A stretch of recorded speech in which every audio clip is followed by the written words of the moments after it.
और इजराइल की जंग की आंच अब उत्तर प्रदेश में लोगों के घरों के किचन तक पहुंचने लगी है। नमस्कार, मैं हूं विनोद मिश्रा और आज लेटेस्ट डिकोड में बात होगी उत्तर प्रदेश में गैस की किल्लत की। क्या सचमुच उत्तर प्रदेश में एलपीजी सिलेंडर्स की किल्लत है, या फिर ये एक खौफ और डर का माहौल बन रहा है, या फिर ये महज एक कोरी अफवाह है? इसे समझने के लिए आपको सबसे पहले इसकी क्रोनोलॉजी को समझना होगा। दरअसल आज से ठीक 4 दिन पहले उत्तर प्रदेश में कुछ जगहों पर जो गैस एजेंसीज थी, जो गोदाम थे, वहां लोगों की भीड़ इकट्ठा होना शुरू हुई।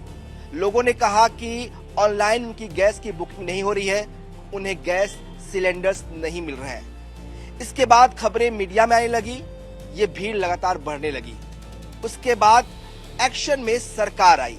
सीएम ने अधिकारियों के साथ एक बैठक की और बैठक कर जो भी आपूर्ति विभाग के अधिकारी थे उनको निर्देश दिया गया कि वो सभी इन तमाम एजेंसीज पर, गोदामों पर जाएं, वहां स्टॉक्स चेंज करें, उनको चेक करें और उसके बाद अपनी रिपोर्ट दें। जो रिपोर्ट आपूर्ति विभाग ने, खाद्य रसद आपूर्ति विभाग ने दी, उसके आधार पर कहा गया कि उत्तर प्रदेश में एलपीजी सिलेंडर्स की कोई कमी नहीं है और ये एक तरह से अफवाह है। लोग अफवाह फैला रहे हैं, लोग डर की वजह से स्टॉक कर रहे हैं, जमाखोरी भी करने लगे हैं।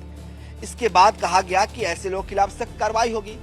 उसके बावजूद भी जो तमाम एलपीजी सिलेंडर्स के एजेंसीज थी और जो गोडाउन्स थे, वहां पर लोगों की लंबी लंबी कतारें दिखने लगी। और ये हालात सिर्फ लखनऊ या बाकी शहरों में नहीं, छोटे छोटे इलाकों में, गाँव में भी होने लगी। हमने खुद भी उत्तर प्रदेश के तमाम शहरों से रिपोर्ट्स कराई, खुद ग्राउंड रिपोर्ट्स किया, लखनऊ के अलग अलग गोदामों पे गए, गैस एजेंसीज पर गए, वहां पर देखा कि हालात क्या है। जो लोग कतारों में खड़े हैं, क्या सच में उनको गैस की जरूरत है, शॉर्टेज उनके यहाँ है, गैस खत्म हो गई है, या फिर वो इस डर की वजह से कि गैस कहीं खत्म न हो जाए, युद्ध चल रहा है और जिस तरह से शॉर्टेज हो रही है तो इसलिए वो स्टोर करने के लिए गैस ले रहे हैं, या फिर सच में ये अफवाह है जिसके बाद ये इस तरह की भीड़ इकट्ठी हो रही है।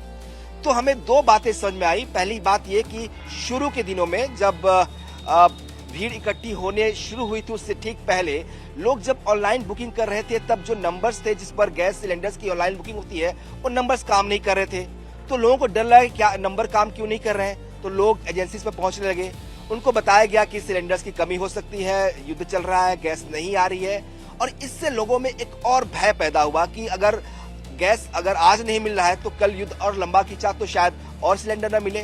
तो लोगों ने सोचा कि सिलेंडर्स को बुक कर लें। तो वैसे लोग भी जिनके पास पहले से स्टॉक सिलेंडर है, उन्होंने बुकिंग शुरू किया। दूसरी तरफ कुछ लोग ऐसे भी थे जिनको सच में जरूरत है, उनके पास गैस सिलेंडर्स खत्म हो गई है, उन्होंने 2-3 दिन पहले बुक किया है लेकिन डिलीवरी नहीं होती है।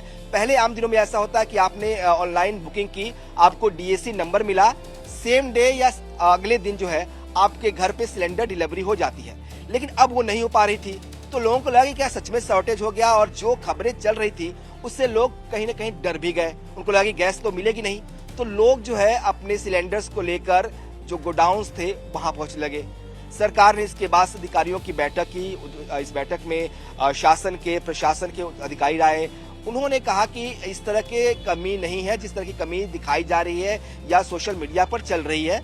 हाँ, ये जरूर है कि कमर्शियल सिलेंडर्स की कुछ कमी हुई है। जो बड़े सिलेंडर थे कमर्शियल, उसकी संख्या कम कर दी गई, उसकी आपूर्ति थोड़ी कम हुई है। जो 5 लीटर या 8 लीटर के सिलेंडर हैं वो अभी भी मौजूद है।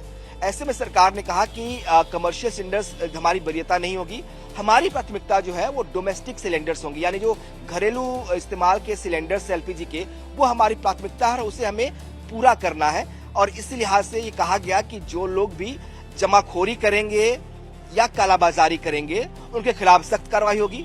इतना ही नहीं, सीएम योगी की तरफ से बाकायदा निर्देश दिया गया कि जो भी कालाबाजारी कर रहा है या जमाखोरी करते हुए पकड़ा जाए, उसके खिलाफ बाकायदा एफआईआर दर्ज किया जाए। और इसके बाद थोड़ा सा असर हुआ। अगले दिन थोड़े सिलेंडर्स के जो गोडाउन्स थे वहां पे अधिकारी पहुंचे, उन्होंने बाकायदा चेकिंग की, स्टॉक मेंटेनेंस देखा गया।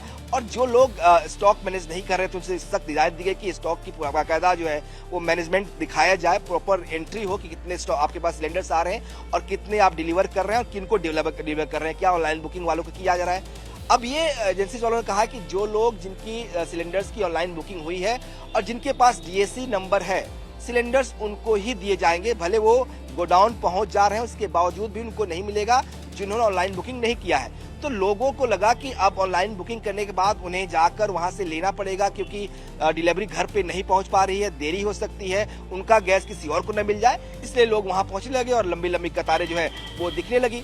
इसके बाद सरकार ने पहल की और कहा कि जो इमरजेंसी सर्विसेज हैं उनको भी प्रायोरिटी में रखा जाए। घरेलू गैस एजेंसी जो सिलेंडर्स हैं वो घर में जो लोग इस्तेमाल करते हैं उनको तो मिले ही मिले, जो अस्पतालों में जो मेस चलते हैं, जो बाकी कैंटीन चलती है, रेलवे की कैंटीन हो गई, या जो इमरजेंसी सर्विसेज में जिसका भी इस्तेमाल होता है वहां पर भी जो मेस या कैंटीन चलती है उनको भी जो सिलेंडर्स हैं वो उपलब्ध कराया जाए। और बाकायदा इसके लिए अधिकारियों को निर्देशित भी किया गया। डीएम जो है अलग अलग जिलों के खुद भी जाकर इस बात को परीक्षक करने लगे कि भाई जो इमरजेंसी सर्विसेज है वहां पे पहुंचे।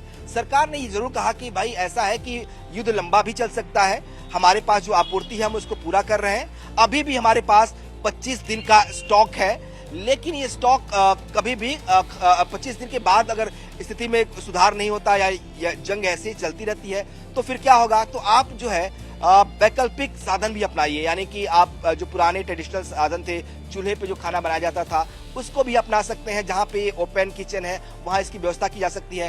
केरोसिन ऑयल जो है उसके जो सप्लाई है उसको और बढ़ाया गया है। स्टेट ने कहा कि हम केरोसिन सप्लाई को और बढ़ाते हैं, केंद्र सरकार से उसको बढ़ाने की मांग भी की गई है, ताकि बाकी एक अल्टरनेटिव व्यवस्था जो है फ्यूल की जो ईंधन है उसकी हो, केवल डिपेंडेंसी जो है वो एलपीजी सिलेंडर्स पे भी नहीं हो।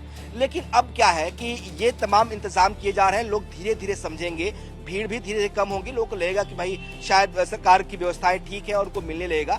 क्योंकि ऐसे भीड़ जो है अफवाह जो थी वो पेट्रोल और डीजल को लेकर भी थी और लोग वहां भी बहुत बड़ी संख्या पहुंचने लगे, लेकिन वहां पे पता चला कि नहीं पेट्रोल और डीजल तो आसानी से मिल जा रहा है, तो वो भीड़ खत्म हो गई। तो वो हालात इसको एलपीजी को लेकर भी हो सकते हैं और धीरे धीरे शायद लोगों को इस समझ में आ जाए कि जो सरकार दावा कर रही है कि किल्लत नहीं है और 25 दिन स्टॉक है, तो लोग धीरे धीरे वो जाना कम हो जाए। लेकिन अभी ये जरूर है कि लोगों को ये डर है, ये खौफ है, कुछ लोग ऐसे जरूर है कि उन्हें लगता है कि शायद उनको कल न मिल पाए तो आज लेके रख रहे हैं। इसका दूसरा पहलू ये भी है कि वो लोग जो खासतौर पर एजेंसीज वाले हैं उन्होंने भी कालाबाजारी शुरू की, स्टॉकिंग शुरू कर दी। उनको लगा कि भाई सिलेंडर की कमी है तो इसको ब्लैक में जो है महंगे दामों से बेचा सकता है, क्योंकि अभी जो सिलेंडर 950 में मिलता है वो ब्लैक में 2000 से 3000 तक मिलने लगा है। तो एक उनको आपदा में अवसर दिखाई दिया तो वो भी करने लगे। लेकिन सरकार इसको लेकर सख्त है। सरकार ने आज हापुड़ में कार्रवाई भी की है, एक गैस एजेंसी को सीज किया गया है। तमाम जो गैस एजेंसीज उत्तर प्रदेश में और है वहां पे बाकायदा अधिकारियों की टीम पहुंच रही है, जांच किया जा रहा है। जो गोडाउन्स है जहां पे सिलेंडर्स मिल रहे हैं वहां पुलिस की तैनाती की गई है ताकि कोई भगदड़ की स्थिति न हो, कहीं किसी तरह का कोई अनहोनी ना हो, तो वो भी देखना होगा। लेकिन उम्मीद की जा रही है कि जल्द ही ये जो सिचुएशन दिखाई दे रही है लंबी लंबी कतारें वो कम हो जाएगी, क्योंकि सरकार का दावा है कि अभी भी हमारे पास उत्तर प्रदेश में 25 दिनों का एलपीजी सिलेंडर्स का स्टॉक है। तो डरने की जरूरत नहीं है, आपको इस बात से घबराना नहीं है कि सिलेंडर आपको नहीं मिलेगा। व्यवस्थाएं सरकार कर रही है, हालात जरूर युद्ध के हैं और इसमें थोड़ी सी कठिनाई हो सकती है, समस्याएं हो सकती हैं, थोड़े डिले हो सकते हैं, लेकिन आपकी आपूर्ति प्राथमिकता पर है सरकार की और वो उसे पूरा भी कर रही है। तो डरने की जरूरत नहीं है, अफवाह फैलाने की जरूरत नहीं है, और अगर आपको जरूरत है तो आपको गैस सिलेंडर्स मिलेगा भी। कैमरा पर्सन सत्यदेव सिंह के साथ विनोद मिश्रा, टाइम्स नाउ नवभारत, लखनऊ।